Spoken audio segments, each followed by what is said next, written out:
place au point de presse. Merci beaucoup, Catherine.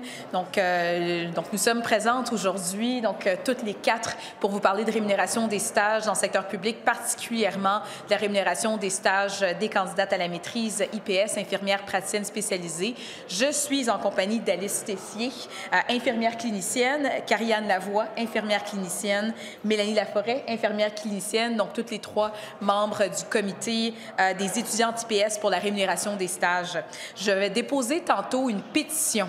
Donc, cet automne, j'avais décidé de marrainer une pétition qui avait été lancée par ces trois dames, donc par ces trois candidates à la maîtrise IPS en faveur de la rémunération des stages pour les étudiantes dans cette discipline. J'ai déposé depuis 2023, je le rappelle, et on commence à peine l'année 2025, motion après motion en faveur de la rémunération des stages dans le secteur public. À l'époque, je rappelle que la ministre Derry, que le gouvernement de la CAQ était d'accord avec le principe de la rémunération des stages. La ministre avait entre autres affirmé que les étudiants méritaient d'être payés. Le gouvernement avait voté en faveur de ces motions. Depuis le budget 2024, alors même que ce budget s'intitulait « Priorité, santé, éducation », le gouvernement rétropédale sur ses promesses, change d'avis, s'embourbe dans ses propos, revient sur la parole qu'il a donnée aux jeunes. Je vous comprendrai ma déception depuis plus d'un an face à la réaction de la CAQ dans un dossier, et comme je l'ai dit, sur lequel il était d'accord. Ce que je veux dire ce matin en présence de ces dames, c'est que le dossier n'est pas clos. Ma collègue Michèle Setlakoué, notre porte-parole libérale en matière d'enseignement supérieur, et moi-même, nous avons formellement demandé une rencontre avec la ministre Derry, ministre de l'Enseignement supérieur, afin de poursuivre la conversation sur la rémunération des stages dans le secteur public.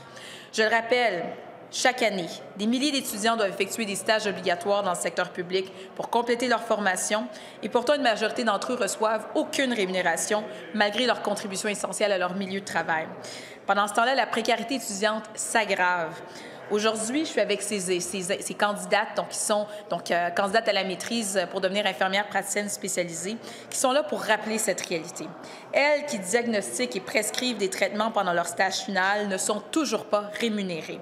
Je les ai présentées tantôt comme infirmières cliniciennes, puis c'était pas anodin. C'était pour parler du fait, que ce sont des professionnels, d'abord, qui sont ici toutes mères de famille, qui parfois, dans leur cohorte, il y a certaines de ces femmes qui sont des proches en situation de proche aidance. Ce sont des femmes avec des responsabilités au quotidien qui décident de quitter leur pratique, de quitter le milieu de l'emploi pour aller compléter leur formation, pour aller parfaire leur formation. Et pendant une période de plus de 6 mois, alors qu'elles doivent réaliser leur stage, elles ne sont pas rémunérées pendant cette période-là, malgré leur statut de professionnel et leur réalité. Puisque la CAQ reconnaît qu'elles méritent d'être payées, c'est le moment de prendre action et d'accorder à ces jeunes femmes, comme aux autres stagiaires œuvrant dans le secteur public, une rémunération juste, équitable. Je passe la parole à Alice Tessier. Alors, notre revendication, c'est entre autres de faire reconnaître la prestation de travail qui est effectuée pendant les stages. On trouve que cette prestation de travail-là mérite une rémunération, étant donné que les actes qui sont effectués sont des actes professionnels. C'est sûr que quand on commence, c'est un long stage, c'est des milliers d'heures, c'est au moins 6 mois à temps plein de stage, puis c'est seulement 6 mois en heures cliniques, ça veut dire en temps patient. Quand on commence, on est déjà infirmière clinicienne, donc on peut prendre soin de la personne qui est avec nous. On peut effectuer des évaluations de la condition de santé, l'état mental, la condition physique, on peut faire du monitoring. Il y a toutes sortes de choses qu'on est déjà habilité à faire et au fil du temps vont se greffer les nouvelles compétences acquises pendant le parcours d'infirmière praticienne spécialisée, dans mon cas en santé mentale et dans le cas de mes collègues en première ligne. Donc, je pense qu'on est déjà très utile en débutant les stages.